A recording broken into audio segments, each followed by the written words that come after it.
I first want to just say I am glad this guy wound up on a big market team because beyond just having a fun name to say, he's very entertaining to watch play. Now, Yes.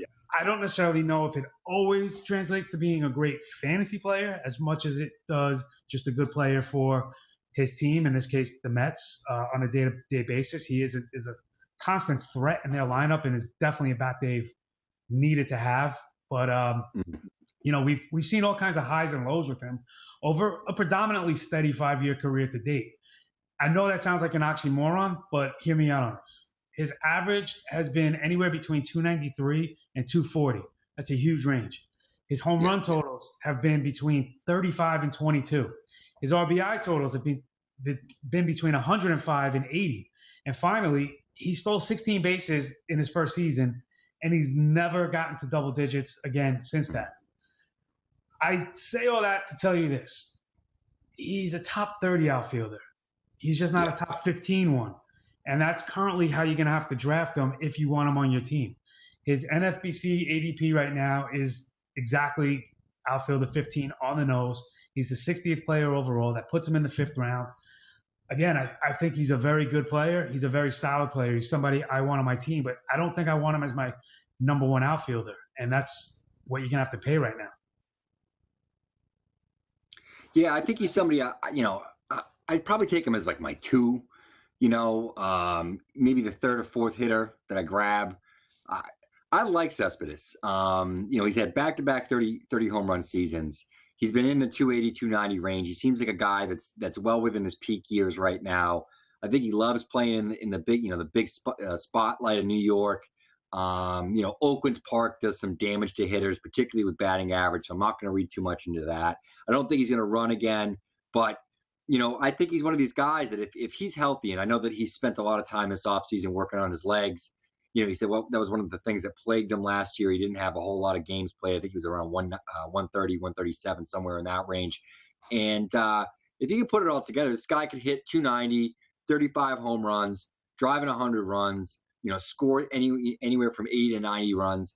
I think it gives you good production. And I think he can outplay his ADP. It's just, can he stay healthy? Can he put it all together? He's going to have enough protection in the Mets lineup. So there are some question marks. I like the player. I like owning him because, as you said, he's a real exciting player to root for, to watch, to cheer for. He was here in Boston for a few months. I loved him when he was here because he just makes hard contact. I mean, you could see this guy's a natural power hitter, and he's electric. He's a lot of fun. So I hope that this is the year that Cespedes puts it all together, has that 280, 290 year with 35 bombs and 100 RBIs. I'll probably draft him in the 5th round if I can get him there. I don't think the price is awful. I think he's very safe for where you're getting him. But the ceiling, he's got to stay healthy for the ceiling to really come together. Well, he is aging, and we're not 1,000% sure what his actual age really is. That was some of the holdups with his contract negotiations in terms of being offered a long-term deal. We think he's 30, going on 31, so he's starting to exit his peak power years. Do you think 30 is repeatable? I would probably tend to agree with you. However, you mentioned you think he can outperform his ADP. His ADP is the 15th outfielder, so that's pretty significant. That's putting him in the top 10 at the position.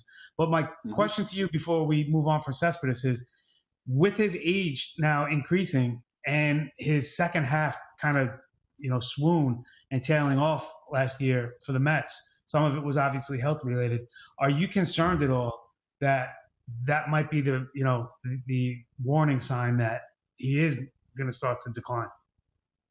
It could be. I like the fact that Cespedes himself has acknowledged it, and he's tried to correct the problem by really focusing on his lower body strength, doing a lot of squats and some other exercises to sort of boost his legs, because he felt that his quad injury which is what hampered him, really, he said, was painful, really plagued him down the stretch.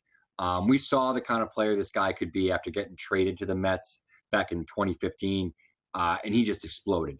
And I'm hoping that he can put together a full season. Maybe some of that, some of that training that he's put in the off season, he's strengthened his core. It's allowed him to sort of play out that 162. And we've seen power hitters like this before get better and sort of peak in their 30s. Guys like Joey Bats, David Ortiz. So it's not out of the realm of possibility. I think he's very much in the class of those guys when it comes to the bat and the sort of things that he can do. It's just a matter of him staying healthy if he can. I mean, he's the kind of guy that, he's a perfect DH. If he could DH and not play the field every day, I think that he could do this for another 5-6, years. But I'm buying in 2017. I think Cespedes can put it all together and be a top 10 outfielder. I really do. Yeah, you mentioned when he came over to New York, there was legit talk of him being a write-in MVP winner for the season. And such a limited sample size. That's how crazy his time was when he first came over.